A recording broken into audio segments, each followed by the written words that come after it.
U Srbiji postoji jedna starica u kojoj živi Đuro Palica.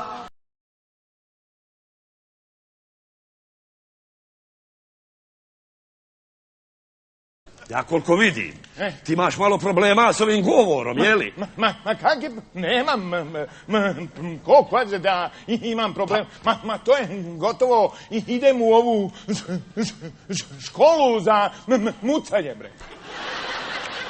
Pa šta će tebe škola? Ti odlično mucaš, jada. Pa jesi ti onaj Đuro Palica, probušena mu glavica. Poštar pobrka adrese. Lele. Pa ona slika gdje sam stigla kod moje majke. Ao, bruka.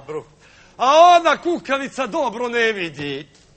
Pa uzela onu sliku i krenula po selu. Od kuće do kuće da se fali. E ovo je moj Đuro.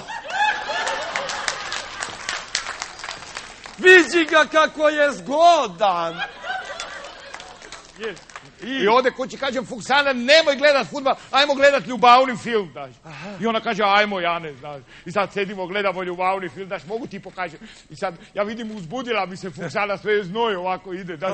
U jedan moment ona mi kaže ovako, Janez, jel ti se diže? Ja kažem, diže mi se Fuksala. Ona kaže, aj dik se donesi jedno ladno nikšićko pivo, kaže. U svetu postoji jedna Srbija, u kojoj caruje lakrdija. Ubiju hoće Danica, Dikić Juri Karića, ubiju hoće Danica, dok Karla hoće Mladića. Svi!